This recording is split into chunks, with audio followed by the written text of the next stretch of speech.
ఆంధ్రప్రదేశ్ రాష్ట్రంలో ఇటీవలే ఒక మతంపై అంటే హిందువులపై దాడులు విపరీతంగా పెరిగాయి. అయితే దాడులు ఒకటి ప్రార్థనా స్థలాలకి పరిమితం కాలే. ఒక పక్కన ప్రార్థనా స్థలాల్లో దాడులతో పాటు మనకి శాసన రూపంలో దాడులు అయ్యాయి, అడ్మినిస్ట్రేటివ్ రూపంలో దాడులు అవుతున్నాయి.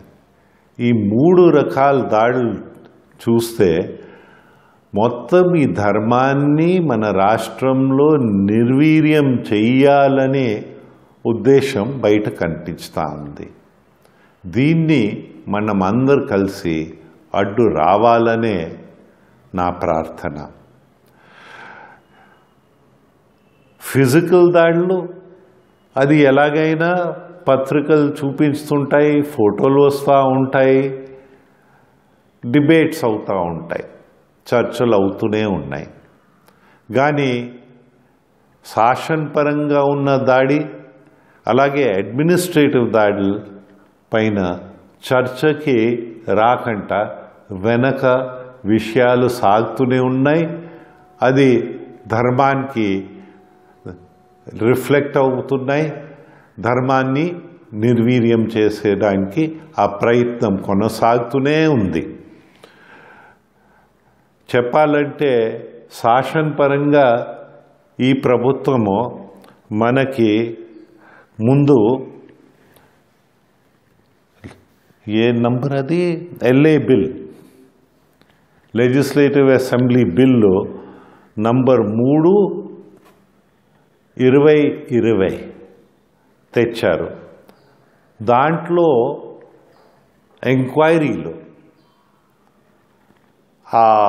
8 మేజర్ టెంపుల్స్, ఆదాయాలు ఉన్న 8 మేజర్ టెంపుల్స్, మొత్తం 9 టెంపుల్స్ తిరుపతి తిరుమల దేవస్థానం కలిపితే ఇక్కడ ఏ ట్రస్టీ పెట్టినా వారికి పైన యాంటీసిడెంట్స్ పైన ఇన్ బ్యాక్గ్రౌండ్ ఏంటి చెక్ చేస్తూ పాస్పోర్ట్ తరహా ఆ ఎంక్వైరీ ఉండేది. ఆ ఎంక్వైరీని రద్దు చేయడం జరిగింది.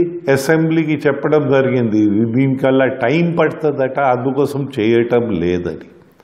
తద్వారా ఎవరిని ఎక్కడ పెడుతున్నారనేది తెలియకుండా ఉంది.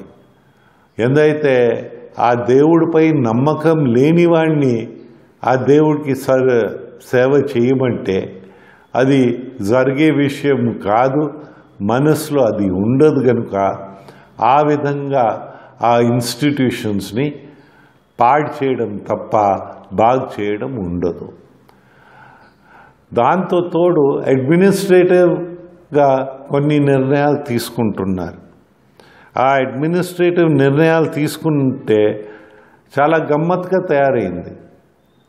అక్కడ కోర్ట్స్ ద్వారా జైల్లో ఉన్న వ్యక్తులు, బెయిల్పై బయట వచ్చిన వ్యక్తులు, వారిని భూములపై చైర్మన్లుగా వేస్తున్నారు. అంటే ఆ కేసులు ఇంకా ఒక పక్క నడుస్తూ ఉంది. ఇక్కడ వారు ఏం చేస్తున్నారు? ఉదాహరణకి సింహాచలం దేవస్థానం భూముల్లో 500 ఎకరాలు వారు తీసుకుంటారట. 500 ఎకరాలు ఇంకో చోట దేవస్థానానికి ఇస్తారని. ఆ రిజిస్ట్రేషన్ వాల్యూస్ ఏంటి? ఇక్కడ తీసుకున్న భూమికి వారిచ్చే భూమిలో ఆ వ్యత్యాసం వారు చెప్పరు. ఆ వ్యత్యాసం తెలిస్తే ఎంత లూటీ చేస్తున్నారనేది దేవస్థానానికి అనేది అర్థమవుతుంది.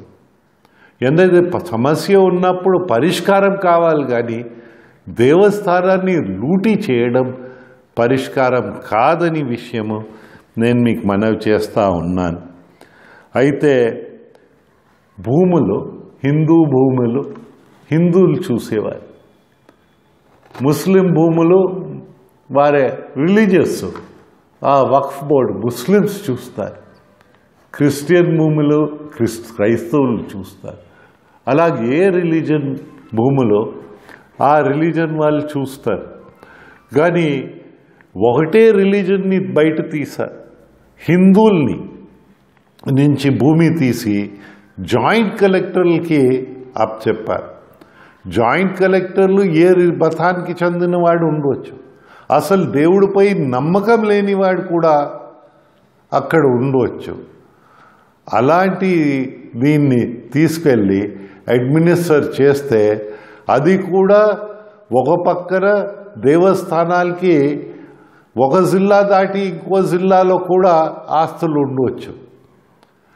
కానీ ఆ ఆస్తుల్ని ఫోకస్ పోయే విధంగా ఎండోమెంట్స్ డిపార్ట్మెంట్ నుంచి తప్పించి జాయింట్ కలెక్టర్స్కి పెడితే దోపిడీ చేయడం ఇంకా సులువు అవుతుందేమో అని ఆ విధంగా నడుస్తూ ఉంది ప్రభుత్వం.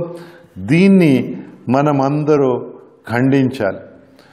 ప్రత్యేకంగానే CGF కామన్ గుడ్ ఫండ్ అని, అలాగే ఎండోమెంట్ అడ్మినిస్ట్రేషన్ ఫండ్ ప్రభుత్వం తీసుకుంటుంది 17%. అంటే మీరు హుందీలో 100 రూపాయలు ఏ గుడిలో పెట్టినా 17 రూపాయలు దానికి వెంటనే వెళ్ళిపోతుంది. అది వారి అడ్మినిస్ట్రేషన్ ఇవ్వడానికి,